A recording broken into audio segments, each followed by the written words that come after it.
Two guys of Minnesota sports flowing in their veins. Mackie and Judd on Score North and ScoreNorth.com. Bonus scoop time. That means Zolgad, Doogie, our guy with the scoops and executive producing as always, Declan Goff. And Doogie, I want to get right to it. You set off a bleep storm, I would say. A bleep storm. Ben Simmons and the Wolves, who have been tied together since it basically came out that the 76ers are going to trade him. You advanced the story in your last Scoop podcast, and I think it got picked up by just about everybody who writes about the NBA. What can you tell us in your reporting about Ben Simmons possibly landing with the Timberwolves? The aggregators, Judd, love to aggregate, but I suppose that is not necessarily a bad thing. I know some other reporters in town have picked up on that steam. So I reached out. I showed you the text message back and forth. So you are my witness, Judd. This goes back to last Thursday. Now, even to this day, I think there's still maybe even a pro day or two in Chicago, maybe through tomorrow, Wednesday. But anyway, all the league executives are in Chicago. They were last week for the draft combine, so inevitably, chatter starts to pick up. And so I reached out to somebody incredibly close to the situation, verbatim. I said, hey, and again, this was Thursday early afternoon. I said, hey, how badly do you sense that the Wolves want to trade for Ben Simmons? This individual sent back one word. It was badly. Now, do I think that's breaking news, Judd? I mean, my sense is the Ben Simmons interest has been there for a while. I suggested on one of our podcasts in the last week or two that Gerson Rosas of the Wolves has brought up that name going back many, many months. That at one point when James Harden was still in Houston, that Daryl Morey, who now runs the 76ers, somebody that Gerson worked with in Houston, is incredibly close with, that Morey made Ben available. That Daryl Morey was trying to bring James Harden before he was traded to the Nets to Philadelphia. So Ben's name was out there. So at some point along the way, the Wolves, Gerson, who typically goes big star hunting, maybe not every single big star, but just about any big star that's made available or seems to be made available, Gerson is going to check in on that player. So my sense is he has checked in on Ben going back many, many months. So, yeah, in this instance, when all signs point to Philadelphia eventually moving Simmons, I do think it happens this summer, that, yeah, the Wolves are going to be involved. Now, can they trump what Portland can offer, what some other teams can offer? I know one national reporter suggests that New Orleans has interest, that they would put Brandon Ingram on the table. Can the Wolves put together a package that trumps the potential of what New Orleans can put on the table? Does Portland make C.J. McCollum available? Heck, there was that Chris Haynes Yahoo report in the last 72 to 96 hours about Damian Lillard potentially having some issues with everything taking place in Portland. Could it get to the point of Lillard eventually asking out? If so, would Portland entertain the idea of moving Lillard for Simmons plus more? You wouldn't do that one-for-one trade if you're Portland. So myriad possibilities, but make no mistake about this. I am confident, more so confident today than I was Thursday when I got the initial or the new steam. The initial steam goes back, I'm telling you, Judd, many, many, many months. But I feel more confident today than I did last Thursday that the Wolves are going to be involved in Ben Simmons trade talks. Where I think all hell broke loose, though, from your report was the word badly, because that takes it from, oh, yeah, we'd love to get him, but we're going to offer you X, Y, and Z to badly means what's it going to take at least. So that's where I think that this goes from there's going to be a bunch of players potentially team-wise in the Ben Simmons sweepstakes to the Timberwolves might see themselves as, let's say there's 3 to 5 teams really at the end, the Wolves being one of those 3 to 5 teams. Let's break down exactly what badly could potentially mean. Mm-hmm. Would you offer Anthony Edwards? No. Judd, I see Anthony Edwards here in October. I do not foresee a scenario where the Wolves are moving Anthony Edwards to end up with Ben Simmons. So let's take Anthony Edwards off the table. The most common question on my social media feeds is D'Angelo Russell, right? That Russell has that big salary, that with less years, Philadelphia would take back less money, that D'Angelo Russell, with some of their shooting hurdles there in Philadelphia, that Russell, in theory, could help the Sixers. That what about Russell plus maybe a little bit more for Ben Simmons? I'm just telling you, Judd, my sense is that Gerson would love to team Ben Simmons with D'Angelo Russell, that the two played together in high school, that there's a friendship there, a relationship that's already in place, that the Wolves, to land Ben Simmons, I think they want to go some other route, that the idea would be Ben Simmons comes here and Russell is here. Karl Anthony Towns isn't going to Philadelphia in a Ben Simmons trade. Okay, so logically speaking, you have the Ricky Rubio expiring contract. You have Malik Beasley. It's a fourth-year team option, so really you can look at it and say 2 years left. Yes, off the court issues, but when he's playing like 25 years old with his scoring acumen, like there's a lot to like about Malik Beasley, the player, not necessarily on the defensive end, but offensively, he could help Philadelphia. Mm-hmm. Then what? Jaden McDaniels, multiple first-round picks. Like, to me, to be able to trump what some other teams can offer and will offer, the Wolves will need to put 2 future first-round picks minimum on the table. But I think that, logically speaking, is what we're looking at, that it's Beasley, it's that Rubio expiring contract that maybe ends up going to a third team. That's what I was going to say. Could this be a 3-team trade? It 100% could be. Heck, it could be a 4-team trade. Sachin Gupta, right? Trade machine guy. Yeah. Wolves, number 2 in command in their front office. He almost got the Sacramento Kings job a year ago. He's highly thought of across the league.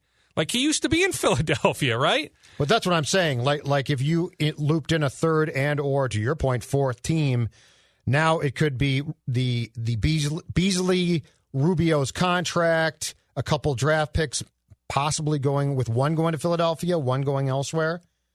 I just could see them definitely getting creative here. Yeah, I think they will try to get creative. Let me remind you, though, Judd, I would say about 98% of 3- and 4-team deals concocted going back 4, 5, 6, 7 years, 98 to 99% of those deals concocted never take place. It's just It's so hard to execute, especially a 4-team trade. Maybe 3-team, a little bit better chance. But, yeah, I'm positive the Wolves are going to concoct ideas like that they're going to find a way where they can keep Russell, keep Edwards, keep Cat, bring Simmons here, and, pretty much everybody else is on the table. And, yeah, I love Jaden McDaniels, but to me, if you have a chance to bring in Ben Simmons and you need to put Jaden McDaniels on the table, you probably do so, and you might end up regretting that in a couple years. I love that kid's ceiling, but I think at this point, with the window relatively open for the Wolves to make a significant leap up, you would have to do it. One other hurdle, Judd, is where the Wolves are at luxury tax-wise. Now, right now, they're only about $3 to $4 million below that luxury tax line. Is Glenn Taylor willing to once again, he did a year ago when they initially made the Russell trade, where did that get him? Like, normally you go into luxury tax territory when you're knocking on the door of being a conference finalist, right? Like, you feel like you have a team that can make a run to the Western Conference Finals. Right. Not when you're trying to make the leap from 13th or 14th in the Western Conference to the top 10 or the top 8. So that's another hurdle to keep an eye on. How can the Wolves stay below that luxury tax line? That's a really good point. But you also have the problem coming out of the pandemic and the Wolves being the Wolves of wanting to be relevant as possible. Behind the scenes, Dukes, what's going on here, too? Like, is the Laurie A-Rod group going to have some say here in things? Because I'm sure that eventually, when they do have a bigger say, they're going to want to make some type of substantial splash, because you're not going to get a new building if you just say, hey, we're parading the same old team out. What's your feeling about what's going to go on behind the scenes here with important decisions, and is it going to change at all from how it was with Glenn as we start to transition a little bit to the new group? I agree on that. The last time I talked to Glenn on the record, first or second week of May, he made it very clear that the idea was, before the league approves this Laurie A-Rod transaction, that he was going to bring them on board in some capacity. I didn't do a deep dive on exactly what that meant, but he made it pretty clear they are going to be involved. So at this point, as we sit here on June 29th, in Glenn's mind, the way Glenn described it to me, although fluid situation with everything taking place thereafter that conversation with the litigation happening right now with Meyer Orbach and that, sticky wicket. But, yeah, I mean, Glenn made it pretty clear that A-Rod and Mark are going to be involved. So, yeah, my sense is yes, to some extent. Now, when it comes to personnel matters, trade possibilities, I'm not quite sure I'm to that point. Now, on the overall transaction and when the league might approve that, Judd, okay, so the idea before the litigation was July, that the Board of Governors regularly meets. I don't have the specific date, but the NBA Board of Governors has a July meeting set up that the A-Rod-Laurie transaction would be approved at that July Board of Governors meeting. But really, let's just think about this logically, Judd. Do you really believe that the Board of Governors will be given the opportunity to approve or disapprove when this litigation is still hovering? No. I have a hard time believing that. Plus, there are still questions, John, about A-Rod and Laurie having the finances. That if they really did have the full finances, would they only be buying in right this second at 20%? Right? Would there really be this 2.5 year No, I don't think transition? So. Now, I've always said that 2.5 year transition is fluid, that 2.5 could turn into 2 or 20 months or something like that. But that was always around the idea that Mark and A-Rod still need to get their finances fully in order. Now, Mark Laurie's personal wealth is it's impressive, right? But that doesn't mean he's got access immediately to all that money. Right. So that's yet another hurdle when talking about Glenn and Mark and A-Rod. Could it fall apart? At this point, Judd, I would not rule out any scenario. I wouldn't. Right? When they still need to get their finances in order, of course it could fall apart, right? It absolutely could. And the New York Post had a lengthy piece 24 to 48 hours ago. Now, I don't think every detail in that New York Post piece is 100% accurate. Like, they wrote that some Wolves officials in the last month or two were seen with A-Rod in Coral Gables, Florida. I'm told no, that Wolves officials were not with A-Rod in Coral Gables. Have they been with A-Rod?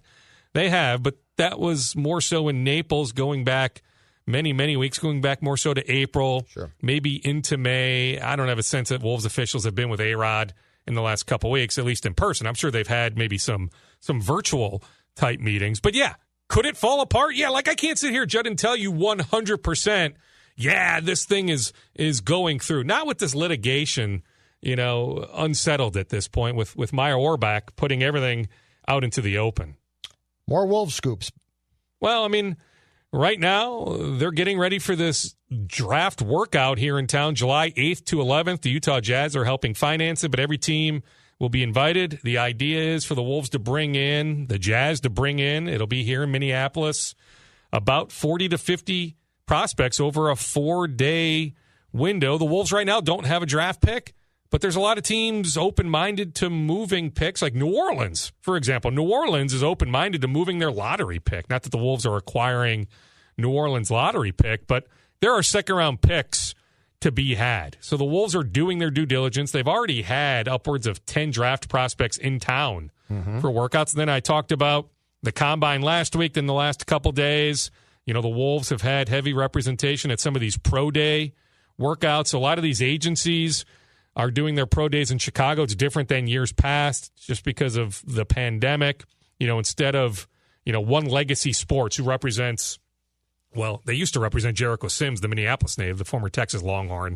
That's another story that he's going through an agency change right now, which is, I don't think, a good look. And his agents had done a lot of good work for him, getting a bunch of workouts. But anyway, instead of One Legacy Sports doing their agency workout in a couple weeks, probably out in Los Angeles, but maybe somewhere else, they're just doing it all in Chicago. Now, some of the agencies are not, like Clutch Sports, Rich Paul, who represents, by the way, Ben Simmons, represents Anthony Davis, LeBron James, Anthony Edwards. Clutch Sports is going to do a pro day for its draft prospects in a couple weeks in L.A.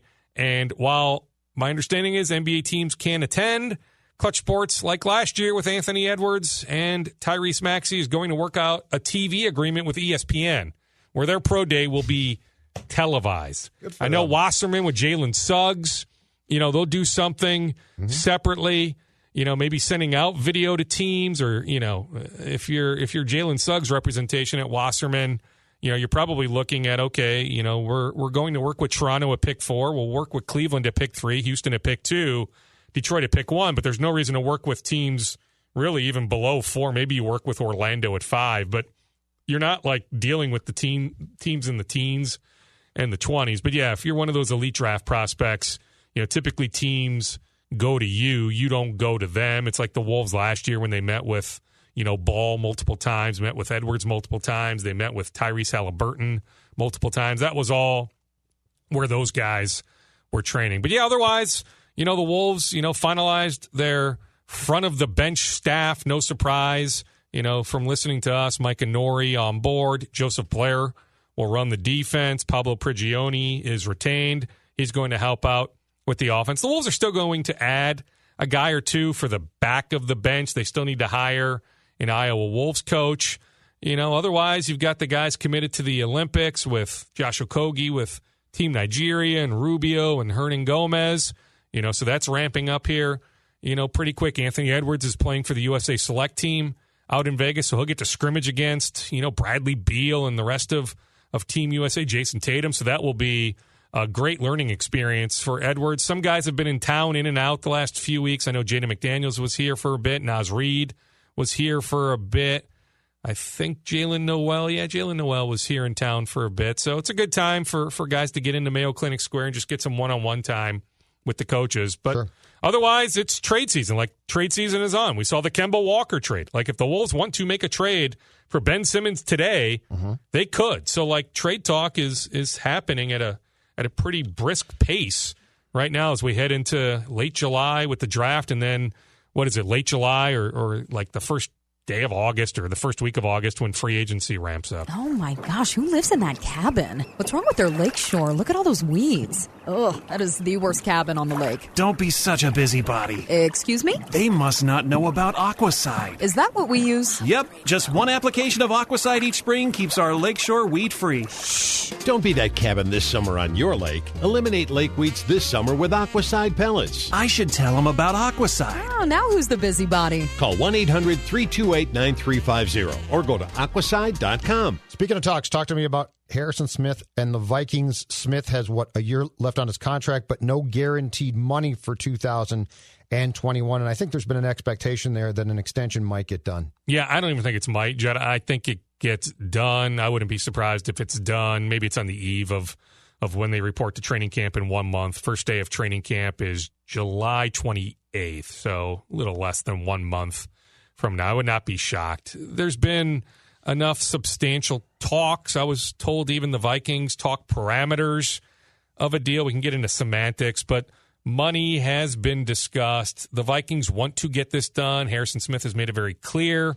He wants to remain a Viking for as long as possible, probably end up retiring as a Viking. He currently right now is the longest tenured Viking, which is hard to believe, but now with Kyle Rudolph gone, it's hairy. So, yeah, both sides want to get a deal done. So I see a deal getting done. I don't know if the Vikings, do they make him the highest paid safety? I mean, Jamal Adams is about to get paid. Honey Badger with Kansas City is looking for a new deal, and he's a couple years younger than Harry. I mean, Harry's 32 years old. I think you give him a fair contract, but not the biggest one. Well, but they're going to give him a raise. Based on what he's making now, I think over the next couple of years, he's going to get a raise. Okay. Just a matter of meeting at the right number. I mean, I think the number is going to be in the neighborhood of $14 million a year, but do the Vikings try to backload the contract? So the structure of the contract still needs to be worked out, but I feel pretty confident that a deal eventually will get worked out. Go for hoops. What's going on there? They've got a couple recruits on campus today. They have a kid from Park at Cottage Grove. Farrell Payne is his name. They've got another kid from the East Coast. I've got it written down here. Jameel Brown. He's actually in on an official visit.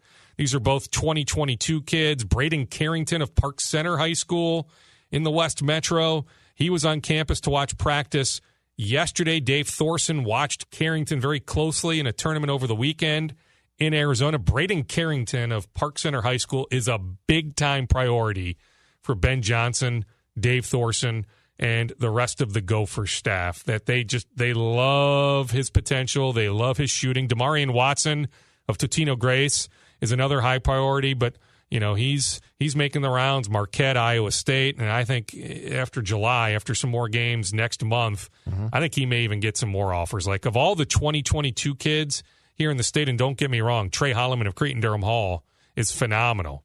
Cam Heide, who just committed to Purdue, turned down the Gophers. He's from Wayzata High School. He's phenomenal. But the player I love maybe more than anyone, and there's a lot, Judd, is Damarian Watson of Totino Grace. Used to go to Minnehaha Academy, now at Totino Grace. 6'8" wing. He can play both ends. I love his potential. I love where he'll be in a couple of years. He's got incredible length. He's got incredible athleticism.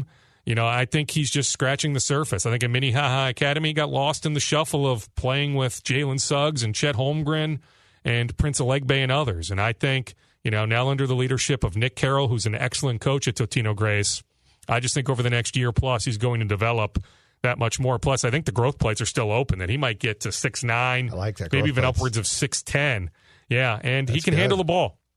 And I just think, a lot of players just don't give a crap on the defensive end. Right. He gives a crap on the defensive end. Also, when I say the 2022 class, Judd, when it's all said and done, I'm not talking 25 or 30 players from the Minnesota 2022 class that are going to end up playing high major Division I. But I think there's going to be 25 to 30 players from this state, from the class of 2022, that play Division I basketball. Now, like Carter Bjerke, a 6'8" forward/center from Wayzata High School, he just committed to Johnny Tower and St. Thomas. So he'll play in the Summit League. So that's mid-major. Yeah. But say it. I mean, that's pretty darn impressive. So wait until you see the final number. Like 1 year from now, wait until you see the final number of all the players in this state, just from the 2022 class, that end up playing D1 college basketball. And Dukes, where this state has come from and gone basketball-wise will always be a great story. It will. And, I mean, you look at the draft class last year.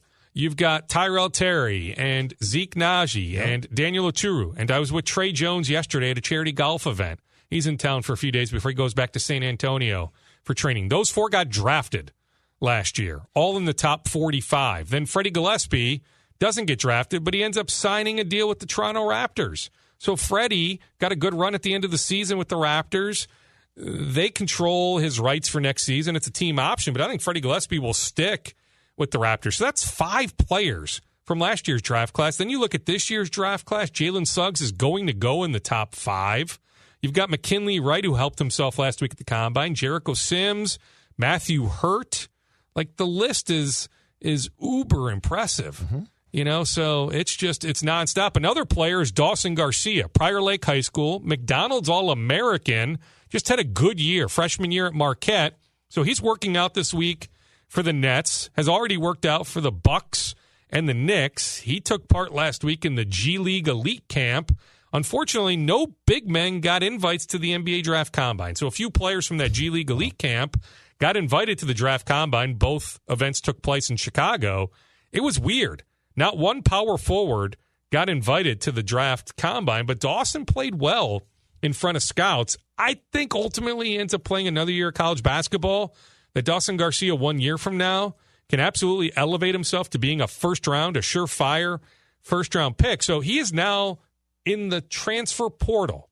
The Gophers have reached out. Ben Johnson has had productive discussions with Dawson. But do I think he is going to pick the Gophers? I don't. I also don't think he's going back to Marquette. Keep in mind, out of high school, Shaka Smart tried to get him to Texas. He told Shaka Smart no in Texas. Shaka Smart is now the head coach at Marquette. I don't think 1 year later, all of a sudden, Dawson Garcia wants to play for Shaka Smart. Arizona would be the school that I would keep an eye on the most. They have a new coach down there. He used to be under Mark Few at Gonzaga. He helped develop Sabonis, who's an all-star now for the Indiana Pacers. He helped develop some other guys. But when you look at Sabonis, his body type, and you look at Dawson Garcia, both guys left-handed. Like, if I'm Dawson Garcia, I would love for that coach who helped develop Sabonis at Gonzaga to be coaching me. But if it's not Arizona, Illinois has interest, North Carolina has interest. Dawson Garcia, you can make a case right now, Judd. Now, maybe Marcus Carr is this answer, but you can make a case that today, of all the players currently in the transfer portal, Dawson Garcia is number one. I love him too. Maybe I'm biased, but I'm just telling you, I think 1 year from now, if he gets to the right system, plays a good year in college this next year, that he'll be a first-round pick 1 year from now. Then on the Gophers, they continue to work on Sterling Manley. The July 7th date is fast approaching where guys have to make a decision. Are you in the draft or are you out of the draft? He's the transfer from North Carolina. I know the Gophers continue to work on him heavily. Twins scoopage. What do you got in the Twins? Well, I talked to Alex Hassan, Twins Director of Player Development, this morning. Got some injury updates on some guys in the minor leagues. Royce Lewis still isn't to the point coming off the ACL of running. He has been taking swings sitting on a bucket. He has been taking some ground balls. What is he, 75 years old? Yeah, but he's just been stationary on the ground balls. So sounds like me. It's still going to be a little bit, but he's doing okay. But, I mean, we can cross. I think we could have when we heard of the ACL tear and the surgery that Royce he ain't playing this year. Wasn't going to play this year. Now it's locked in. Royce Lewis is not playing this year. They have some other injury concerns, though. I mean, you know, one of the top pitching prospects, Joan Duran, he's now down in Fort Myers. Everything points to him not needing surgery, that it's rest and recovery. I think it's an elbow issue. He was pitching okay in St. Paul. Forearm tightness. Maybe it's forearm. You know it better than I do. Which is a precursor to Tommy John. Correct. Sometimes. But I talked to Alex, and I followed up. I said, are you sure? Are you positive this is trending toward no surgery? I didn't specifically name Tommy John, but I said, is it trending in the direction of no surgery? And he said, yes. Multiple doctors have looked at him. We feel confident that rest and recovery is the path. Okay. Then you've got guys like, remember their 2019 first-round pick, the kid Cavaco out of high school? He recently suffered a concussion, got hit by a ball. I think he was in the field, Alex said, and something. I don't know if his eyesight was he couldn't see. Something happened where he took a ball to the head. Oh. But anyway, he'll play in some rehab games later this week, then should be back for low A Fort Myers, like in the next, 4 to 6 to 7 days. Otherwise, I talked to Alex about Jose Miranda, who will make his AAA St. Paul Saints debut tonight. He projects long-term, probably at third base, but he's played some second base, Judd. He's also played some first base based on circumstance for AA Wichita. It doesn't look like he'll play first base for St. Paul, but don't be shocked if Jose Miranda ends up playing some second base. But he tore up AA, Judd. He was a top 75 pick of the Twins in 2016 out of Puerto Rico. Like, he's a guy, whether it's later this year or next year, can absolutely help the Twins lineup. So if you're a Twins fan, remember that name, Jose Miranda. When it comes to the 26-man Twins Major League roster, Judd, they're open for business, but it takes two to tango. And at this point, why not just see what happens over the next 7 to 10 days with these games against the White Sox, all these divisional games, just see where you're at. Because it certainly doesn't appear that the Rays, the A's are willing to offer a whole lot right now, for example, for Nelson Cruz. Right. So why not just wait a little bit longer? We still have a month to go. Like, we've been talking trades for 3 weeks, but we still have 4 weeks to go until the non-waiver trade deadline. But the Twins have all their scouts out. Heck, they've been scouting a lot of independent ball. They keep signing guys out of independent ball because they need bodies. So their scouts have been out and about watching low A, high A, double A games. Heck, independent ball, if there's any free agents that can help them. Call the Twins. I just think, I still put the over-under at 1.5. Like, I don't think it's going to be a fire sale. Like, I don't think Barrios is getting traded. It can change, but I don't think Buxton is getting traded. I'll put the over-under. I said this last week. I feel the same way at 1.5. That I think one trade for sure is happening, and I probably would bet on 2. Simmons and Cruz have to be gone. Yeah, those would be the 2 I'd keep an eye on. Rogers, maybe Robles turns into 3. I think Rogers is staying too. He can get you something. Yeah, I know he can. I think he's staying too. Yeah, I feel like my sense, Judd, is from talking to Falvey recently, from talking to Hassan today, some others on background, that they feel like this is more a blip, that they can rebound in a significant way in 2022, that the farm system is in pretty good shape. Like, I even saw this morning, Kylie McDaniel does a great job covering the draft for ESPN.com. So he was doing a draft preview with the baseball draft here in a couple weeks. And he was ranking farm system, just looking at, what each organization potentially needs from a position standpoint, and just where farm systems rank.